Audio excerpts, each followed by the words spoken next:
Magandang araw po sa inyong lahat. Kumusta na po kayo? Sana sa lahat ng araw na dumaraan sa inyong buhay, kayo ay masaya at hindi nagkakaproblema. Sabagay, para naman lahat ng tao ay may kanya-kanyang problema sa buhay. Para hindi natin maisip yung mga problema ngayon, maigi pa ay magluto tayo ngayon ng kwek-kwek. Yun nga pong street food na ang ginamit ay itlog ng pugo. Kasi pagka po ang ginamit ay yung malalaking itlog o yung itlog ng leghorn, ang tawag po doon ay tokneneng. Magkaiba po, pero parehong-pareho ang pagkakagawa sa kanya. Parehong-pareho yung ginamit na pangbalot.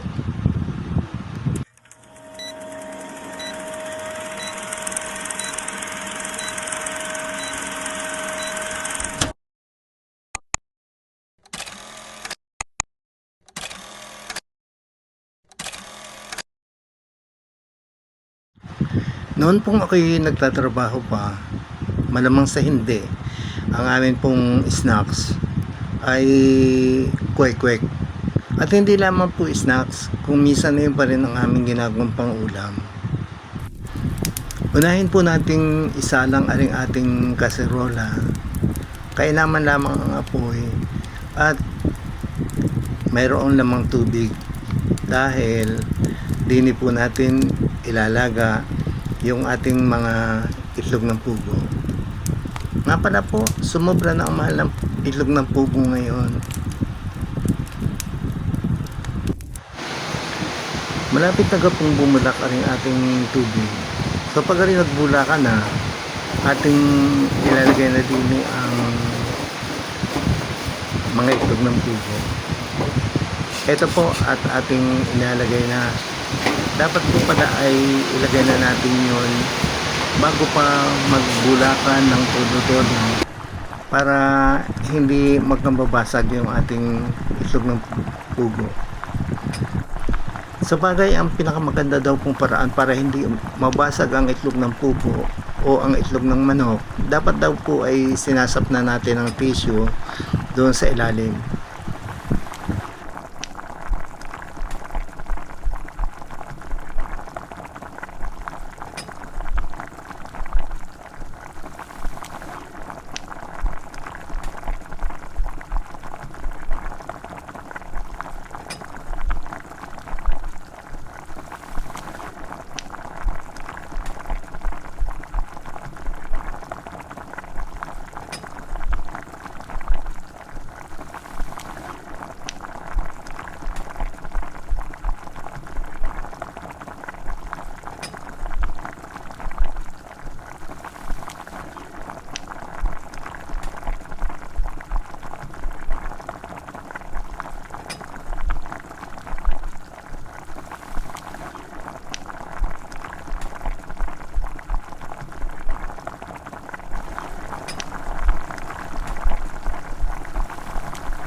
Lulutuin pa natin ang pugo sa loob ng 3 to 5 minutes.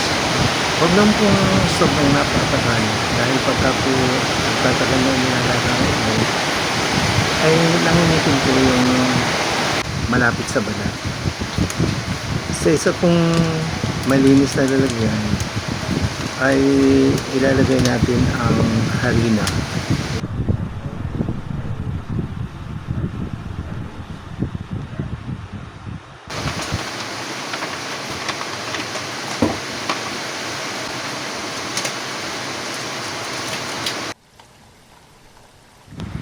Isasama po natin sa harina ang breading mix.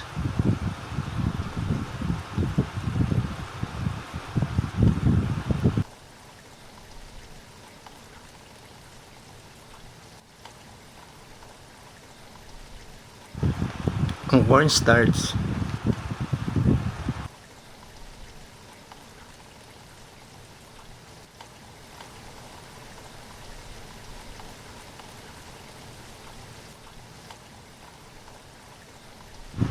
at ang annatto powder para maganda kulay ng ating lulutuing kwek-kwek.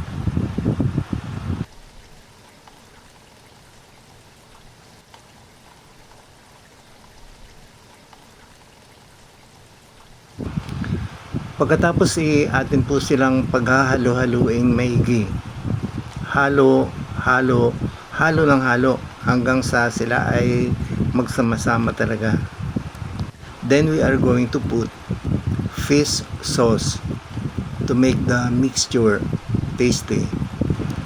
Ayan, lagyan na din natin ng tubig.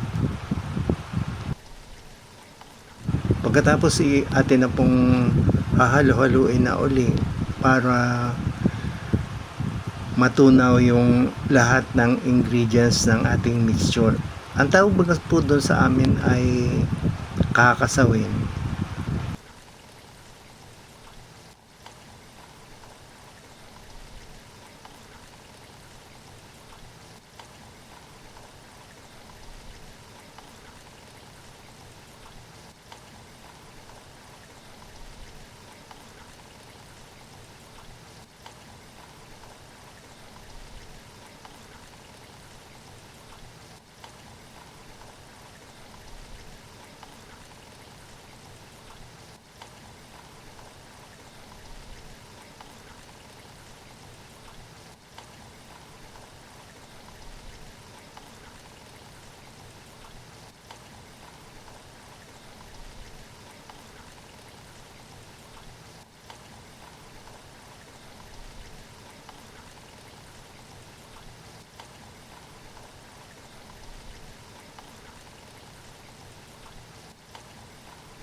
Ari pong ganaling consistency ay okay na para paglubluban ng ating mga itlog.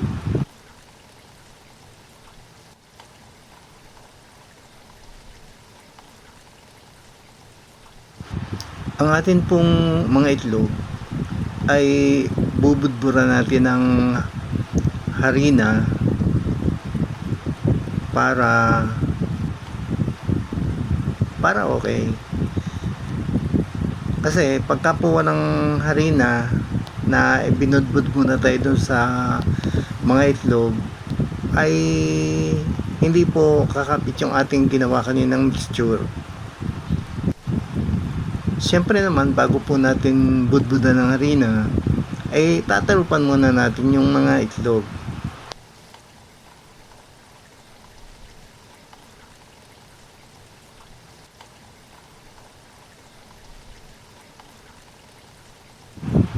After coating the eggs with all-purpose flour, we are now going to dip on this mixture. Kailangan po maganda ang ating pagkakadip para sure na balot yung ating itlog. At siyempre, pag ating pinirito ay magandang tingnan. Ariga po at ating inilulublob ng isa-isa sa kumukulong mantika yung mga itlog ng pugo na ating inilublob sa mixture na ating ginawa kanina. Sabi po nung isa kong dating katrabaho, bakit ga daw hindi pag ako'y nagbablog ay yung kita ang aking whole body at ipinakikita ko kung ano aking ginagawa habang ako ay nagbablog. Siyempre medyo mahirap naman ho yun dahil ako na din po ang nag-video, dadalawa ang kamay kaya kulang po ang panghawak, ganon yun. Sorry at wala po akong tripod, at kung meron man po akong tripod argang napakalit ko ng aming kusina parang hindi naman magkakasya, walang pagpapatungan, kaya eto agwanta na